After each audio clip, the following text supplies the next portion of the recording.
আরাবুল ইসলামকে হুঁশিয়ারি ক্যানিং পূর্বের বিধায়ক শওকত মোল্লার। এদিন 21 জুলাইয়ের প্রস্তুতি সভা থেকে নাম না করে আরাবুল ইসলামকে কড়া ভাষায় আক্রমণ করেন ক্যানিং পূর্বের বিধায়ক ও প্রসঙ্গত ভাঙড়ের হাতিশালা এলাকায় তৃণমূল কংগ্রেসের পক্ষ থেকে 21 জুলাইয়ের প্রস্তুতি সভা করা হয়।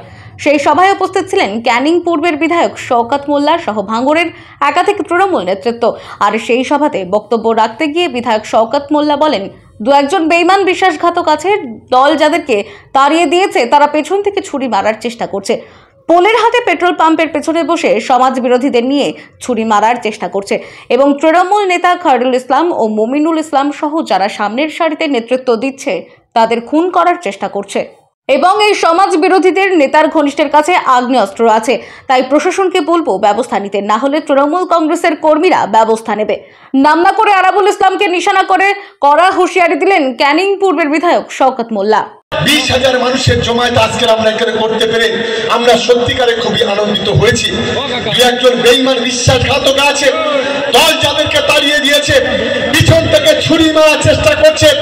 আমি আমার প্রশাসনের কাছে অনুরোধ, আজকে রাতের অন্ধকারে ভাঙড়ে 2-4-5টা সমাজ বিরোধী নিয়ে বসে কখন খায়রুলকে খুন করার চেষ্টা হচ্ছে, কখন মমিনুলকে খুন করার চেষ্টা করা হচ্ছে, কখন আমাদের যারা সামনের সারি নেতৃত্ব দিচ্ছে তাদের খুন করার বিরুদ্ধে চেষ্টা করা হচ্ছে।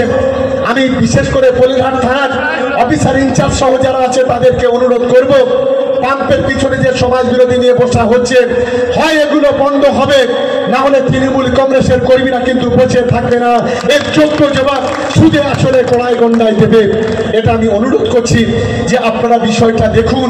আমরা নূতন করে আমরা ভাঙড় বিধানসভাতে একজন মায়ের ঘর খালি হতে দিতে পারি না। আমরা নূতন করে কোন সন্তানকে আমরা পিতৃহারা হতে দিতে চাই না। আমরা নূতন করে ভাঙড়ে রক্ত ঝরাতে চাই না। কিন্তু আজকের কিছু সমাজ বিরোধী পিছন রাতের অন্ধকারে বসে বিভিন্ন ধরনের চক্রান্ত করছে, আমাদের খবর আছে। অন্যদিকে পাল্টা জবাব দিলেন আরাবুল ইসলামের ছেলে হাকিমুল ইসলাম। তিনি নাম না করে বলেন, পাম্পে যারা যায় তারা ক্রিমিনাল, ওনার কাছে গেলে তারাই আবার সাধু। এমন দ্বিচারিতা আর কতদিন চলবে? নাম না করে এমনই ফেসবুকে পোস্ট করে এমনই কথা বললেন হাকিমুল ইসলাম। তবে এই বিষয়ে কটাক্ষ করতে ছাড়লেন না বিরোধীরা। অন্যদিকে ওই সভা থেকে আইএসএফ বিধায়ক নওশাদ সিদ্দিকী ও তার ভাই আব্বাস সিদ্দিকীকে কড়া হুঁশিয়ারি দিয়ে বিধায়ক শওকত মোল্লা বলেন, নওশাদ সিদ্দিকী 4 পয়সার নেতা।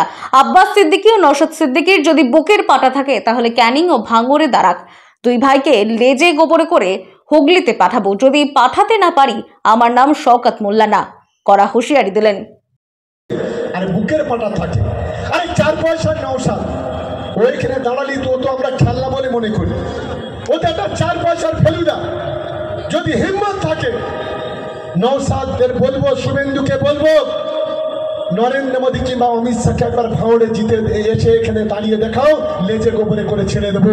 এটাই চ্যালেঞ্জ করে আজকের ভাঙড়ের বাড়ি থেকে বলছি, চ্যালেঞ্জ করে বলে দিচ্ছি। আজকের এসব খুচরো 4 পয়সার নেতা বলে মুখ্যমন্ত্রীর বিরুদ্ধে দাঁড়াবো, ওরে বাপরে বাপ।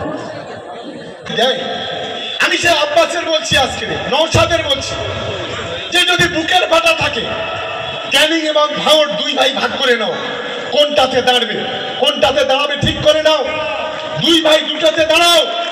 যদি 2 ভাইকে লেজে গোবরে করে হুগলিতে লোটা কম্বল নিয়ে না পাঠাতে পারি আমার নাম শওকত মোল্লা নয়।